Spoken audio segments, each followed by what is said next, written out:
Okay, good morning dear students.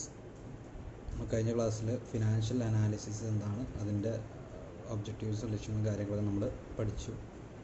ഇനി അടുത്ത് നമുക്ക് പഠിക്കാനുള്ള ടൂൾസ് ഓഫ് ഫിനാൻഷ്യൽ അനാലിസിസ് ആണ്. Tools of financial analysis. ഇങ്ങനെ ഫിനാൻഷ്യൽ അനാലിസിസ് നടത്തി കഴിഞ്ഞിട്ടുണ്ടെങ്കിൽ ഉണ്ടാകുന്ന ബെനിഫിറ്റുകളും കാര്യങ്ങളും നമ്മൾ പഠിച്ചു അല്ലേ. ഇങ്ങനെ ഫിനാൻഷ്യൽ സ്റ്റേറ്റ്മെൻറ്റ്സ് കൃത്യമായിട്ട് അനലൈസ് ചെയ്താൽ മാത്രമേ നമുക്ക് ഒരു ബിസിനസ് സ്ഥാപനത്തിന് അവരെ സംബന്ധിച്ച് ഫ്യൂച്ചറിലേക്കുള്ള ഡിസിഷൻ മേക്കിംഗ് എടുക്കാൻ പറ്റുള്ളൂ അല്ലെ. ഭാവിയിലേക്കുള്ള തീരുമാനങ്ങളൊക്കെ എടുക്കുന്നതിന് വേണ്ടിയിട്ട് ഇത്തരം ഫിനാൻഷ്യൽ അനാലിസിസ് നിർബന്ധമായിട്ടും എന്ത് ചെയ്യണം, ഇവർ ചെയ്യണം. എന്നാൽ മാത്രമേ ആക്യുറേറ്റ് ആയിട്ടുള്ള ഒരു ഇൻഫർമേഷൻ ഇവർക്ക് കിട്ടുള്ളൂ. ഭാവിയിൽ എന്തൊക്കെ മാറ്റങ്ങൾ വരുത്തണം എന്നുള്ളതിനെക്കുറിച്ച് കൃത്യമായിട്ടുള്ള ഒരു ധാരണ ഉണ്ടാവുള്ളൂ. അപ്പോൾ അങ്ങനെയുള്ള ഒരു ടൂൾസ് ഓഫ് ഫിനാൻഷ്യൽ അനാലിസിസ് ആണ്. ഈ ഫിനാൻഷ്യൽ സ്റ്റേറ്റ്മെൻറ്റുകൾ അനാലിസിസ് ചെയ്യാനാവശ്യമായിട്ടുള്ള അല്ലെങ്കിൽ ചെയ്യാനുള്ള ടൂൾസുകൾ ഏതൊക്കെയാണ്, ടൂൾസ് അല്ലെങ്കിൽ ടെക്നിക്സുകൾ ഏതൊക്കെയാണെന്നുള്ളതാണ്. ഓക്കെ, അതിൽ പ്രധാനപ്പെട്ട ടെക്നിക്കുകളാണ് following are the tools and techniques. താഴെ പറയുന്നതാണിത് ഫിനാൻഷ്യൽ സ്റ്റേറ്റ്മെൻറ്റ് അനാലിസിസ് ചെയ്യാനുള്ള ടൂൾസ് അല്ലെങ്കിൽ ടെക്നിക്സ് എന്ന് പറയുന്നത്. അതിൽ ഒന്നാമത് പറയുന്നത് കമ്പാരറ്റീവ് സ്റ്റേറ്റ്മെൻറ്റ്സ് ആണ്. Second one common size statements ആണ്. തേർഡ് വൺ ട്രെൻഡ് അനാലിസിസ് ആണ്. Fourth one ratio analysis and fifth one cash flow analysis.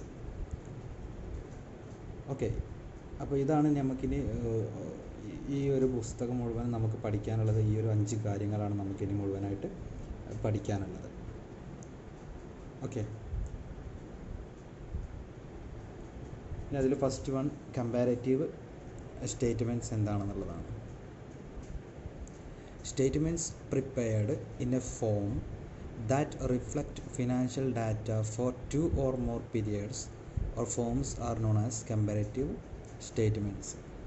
ഈ ഒരു കമ്പാരിറ്റീവ് സ്റ്റേറ്റ്മെൻറ്റ് എന്ന് പറയുന്നത്, കമ്പാരറ്റീവിൻ്റെ അർത്ഥം തന്നെ എന്താണ്, കമ്പയർ ചെയ്യുക അല്ലെ, താരതമ്യം ചെയ്യുക എന്നുള്ളതാണ്. അപ്പോൾ 2 അതിൽ കൂടുതൽ പീരീഡുകളിലെ ഡാറ്റകൾ തമ്മിൽ കമ്പയർ ചെയ്യുന്നതാണിത് കമ്പാരിറ്റീവ് സ്റ്റേറ്റ്മെൻറ്റ്സ് എന്ന് പറയുന്നത്. കണ്ടോ, annual data can be compared with similar data for previous year or with other firms. Annual data എന്ത് ചെയ്യുന്നുണ്ട്, പ്രീവിയസ് ഇയർ കഴിഞ്ഞ വർഷങ്ങളിലെ ഡാറ്റയുമായിട്ട് എന്ത് ചെയ്യും, കമ്പയർ ചെയ്ത് നോക്കും. അല്ലാന്നുണ്ടെങ്കിൽ വിത്ത് അതർ ഫേംസ്, മറ്റു സ്ഥാപനങ്ങളുടെ ഫിനാൻഷ്യൽ സ്റ്റേറ്റ്മെൻറ്റുമായിട്ട് എന്ത് ചെയ്യും, കമ്പയർ ചെയ്ത് നോക്കും. അപ്പോൾ ഇങ്ങനെ 2 അതിൽ കൂടുതൽ വർഷം ഡാറ്റകൾ തമ്മിൽ കമ്പയർ ചെയ്യുന്നതിനെയാണ് കമ്പാരിറ്റീവ് സ്റ്റേറ്റ്മെൻറ്റ്സ് എന്ന് പറയുന്നത്. ഓക്കെ, ഈ കമ്പാരിറ്റീവ് സ്റ്റേറ്റ്മെൻറ്റ്സ് 2 ടൈപ്പ് ഉണ്ട്. Comparative statements are 2 types. അതിലൊന്നാണ് comparative statement of profit and loss, രണ്ടാമത്തേത് comparative balance sheet. Comparative statement of profit and ലോസും അതുപോലെ തന്നെ കമ്പാരിറ്റീവ് ബാലൻസ് ഷീറ്റും. ഈ 2 ടൈപ്പാണ് എവിടെ ഉള്ളത്, കമ്പാരിറ്റീവ് സ്റ്റേറ്റ്മെൻറ്റ്സിലുള്ളത്. ഓക്കെ, അതിൽ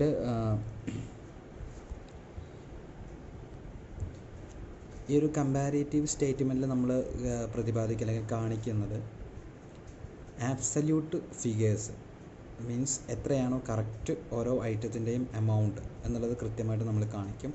അതുപോലെ തന്നെ increase or decrease in absolute figures. ആ ആബ്സല്യൂട്ട് ഫിഗേഴ്സിൽ വന്നിട്ടുള്ള ഇൻക്രീസ് ആണോ ഡിക്രീസ് ആണോ എന്നുള്ളത് നമ്മൾ ഈ ഒരു സ്റ്റേറ്റ്മെൻറ്റിൽ കാണിക്കും. അതുപോലെ തന്നെ increase or decrease in terms of percentage. ഈ വന്നിട്ടുള്ള ഓരോ വർഷങ്ങളിലെയും വന്നിട്ടുള്ള മാറ്റങ്ങളാണല്ലോ. ഒന്നുകിൽ ഇൻക്രീസ് ആയിരിക്കാം. ഇപ്പോൾ 2012 ഒരു ലാഭം 50,000 കിട്ടി, 2013 ഒരു 60,000 ആണെങ്കിൽ 10,000 രൂപ എന്ത് ചെയ്യുന്നു, മാറ്റം വന്നിട്ടുണ്ട്, ഇൻക്രീസ് വന്നിട്ടുണ്ട്. അപ്പോൾ അതാണ് പറയുന്നത് increase or decrease in absolute figures. Absolute ഫിഗേഴ്സിൽ മാറ്റങ്ങൾ ഒന്നുകിൽ കൂടുതലാകാം അല്ലെങ്കിൽ കുറവായിരിക്കാം. അതെങ്ങനെയും കൂടി കാണിക്കും നമ്മൾ ഈ ഒരു സ്റ്റേറ്റ്മെൻറ്റിൽ, പെർസെൻറ്റേജിലും കൂടെ ഈ ഒരു സ്റ്റേറ്റ്മെൻറ്റിൽ നമ്മൾ കാണിക്കുന്നുണ്ട്. ഓക്കെ, ഇനി അതിൽ പറയുന്നത് comparative statement of profit and loss ആണ്. ഇവിടെ comparative statement of profit loss shows the result of operations over a period of time. അതായത് ഒരു കമ്പാരിറ്റീവ് സ്റ്റേറ്റ്മെൻറ്റ് അതിൽ ഫസ്റ്റ് വേണം. 2 ടൈപ്സ് ഉണ്ടായിരുന്നു നമ്മൾ പറഞ്ഞിട്ട് കമ്പാരിറ്റീവ് സ്റ്റേറ്റ്മെൻറ്റിൽ. ഒന്ന് comparative statement of profit and loss ആണ്, രണ്ടാമത് കമ്പാരിറ്റീവ് ബാലൻസ് ഷീറ്റ് ആണെന്ന് പറഞ്ഞു. അതിൽ ഫസ്റ്റ് വണ്ണാണ് comparative statement of profit and loss എന്ന് പറയുന്നത്. ഈ comparative statement of profit loss account ചെയ്യുന്നത് 1 or 2 അതിൽ കൂടുതലോ വർഷത്തെ പ്രോഫിറ്റ് ലോസ് അക്കൗണ്ട് നമ്മൾ എടുക്കും.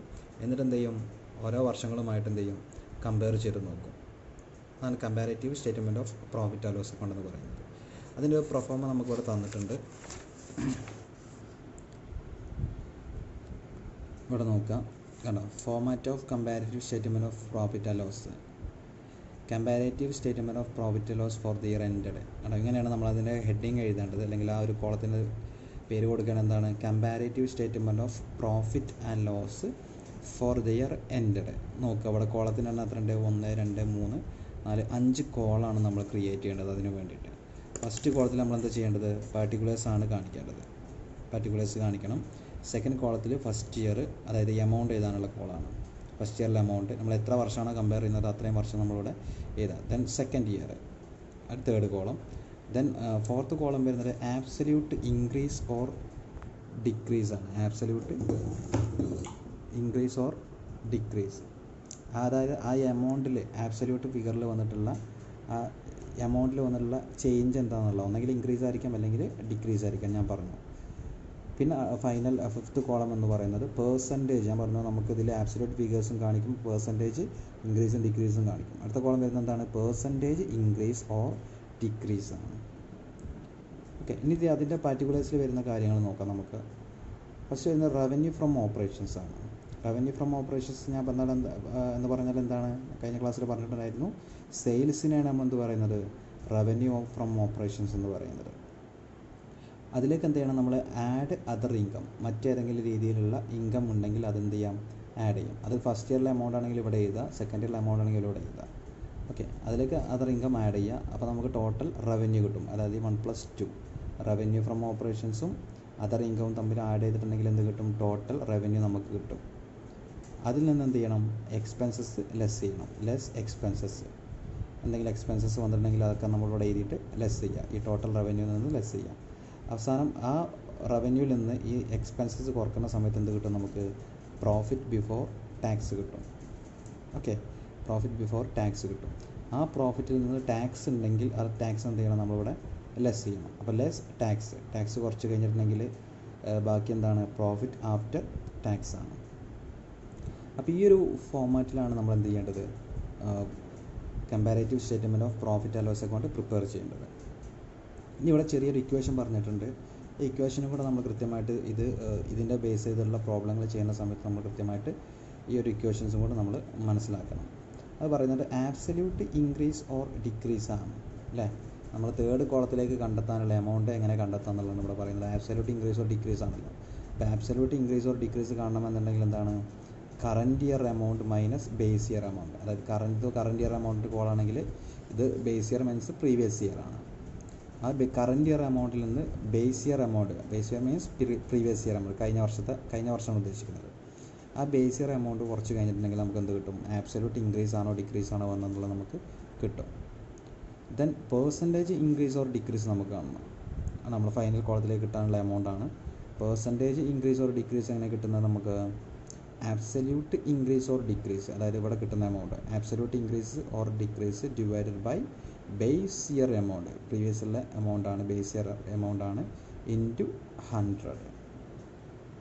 Okay, absolute increase or decreases divided by base year amount into 100 ചെയ്ത് കഴിഞ്ഞാൽ നമുക്ക് എന്ത് കിട്ടും, പേഴ്സൻറ്റേജ് ഇൻക്രീസ് ഓർ ഡിക്രീസ് നമുക്ക് കിട്ടും.